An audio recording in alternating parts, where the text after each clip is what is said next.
The scorching Abuja sun beat down on Musa's back as he dragged his feet along the cracked pavement of the Garki district. A former bank worker, now jobless, he carried his whole life in a dusty backpack and a heart full of regrets. His once neatly pressed suit had turned into faded clothes, and his soft, leather shoes were now worn-out slippers. Just a few months ago, Musa had a steady job at a microfinance bank, a decent flat, and a proud mother in Kaduna who believed her son was on his way to greatness. But then, the bank folded. Overnight, the doors were shut, and salary stopped. Musa searched endlessly for another job, but nothing came. The bills piled up, and eventually, he was kicked out of his apartment. With nowhere to go and no family in Abuja, he started doing menial jobs, car washing, helping roadside traders, carrying heavy bags at the market, anything to afford a meal. He always passed a small, old bungalow near Area 11, covered with creeping vines and painted in fading yellow. Everyone in the area knew it belonged to Madam Uju, an old blind woman who lived alone. People often gossiped about how she had no children, and how her husband had passed away years ago. Some said she didn't even know when things in her house broke down, yet somehow they always got fixed. Musa didn't plan it at first. But one day, after being soaked by the rain and sleeping under a broken kiosk, the idea came to him like a whisper. What if I just lived, secretly? Just for a short time. Until I get back on my feet. I won't harm her. I'll help her. She'll never even know.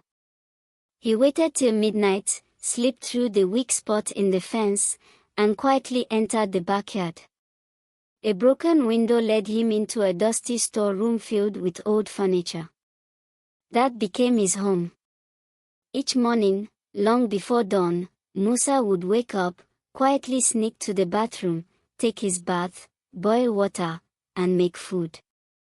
He cleaned the kitchen, swept the floors, and even fixed the squeaky door that always made Madam Uju sigh.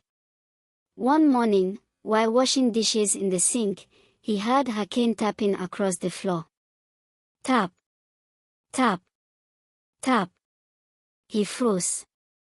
The running water echoed in the silence.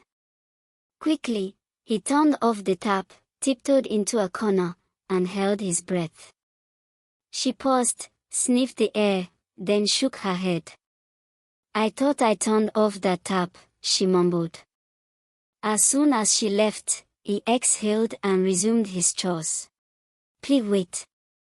Before we continue, if you find this story interesting, please be kind enough to give this video a like and help us get to 1000 subscribers by subscribing to this channel. Now back to the story. Madam Uju's TV had been broken for years. One weekend, Musa found a spare part from a nearby dump site, fixed it, and left the remote on her favorite chair. The next morning, she gasped. This TV is working again. Jesus, are you doing miracles in this house or what? She laughed softly, touched the TV like it was a long-lost friend, and began listening to the news. Musa smiled quietly in the storeroom. Over the weeks, he fixed her leaking bathtub, oiled all the creaking hinges, and even repaired her old transistor radio.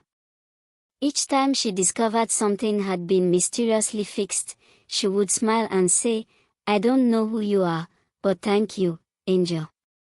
Even though she didn't know he was there, Musa began to care deeply for the old woman. He made sure her drinking water was always clean, restocked her firewood pile, and placed fruits in her basket from the little money he earned. Sometimes, he would just watch her from behind the curtain as she talked to herself or sang old songs. She would pray loudly for God to keep her safe, and Musa would whisper, Amen. He became a ghost guardian, her invisible helper. One night, she coughed endlessly. Musa sat up in panic. The next morning, she looked pale and fragile.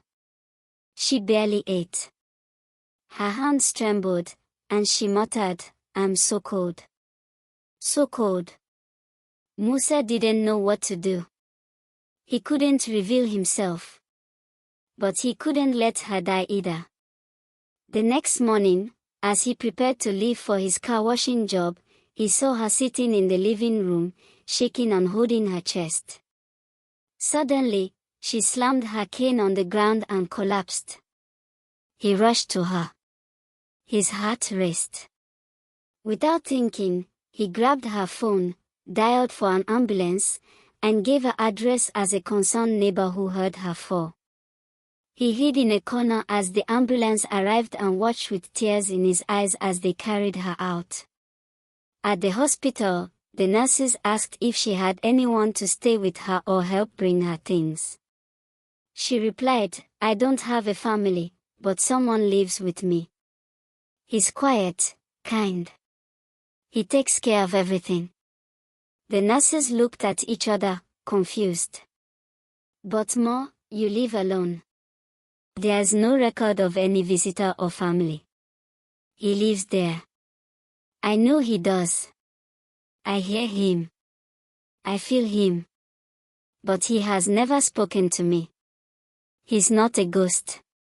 He's real." Still confused, the nurses sent someone to her house. When they arrived, they found Musa, just back from work, cleaning the kitchen. "Young man, what are you doing here?" He froze. When they told him what Madam Uju said, he almost fainted. So she knew all along. He went to the hospital with a bag of clothes, fruits, and her favorite radio. She was lying on the bed, eyes closed. "Good afternoon, Ma. I brought your things," he whispered. She smiled. "So you finally spoken. I knew it was you. I just didn't know when you'd say hello."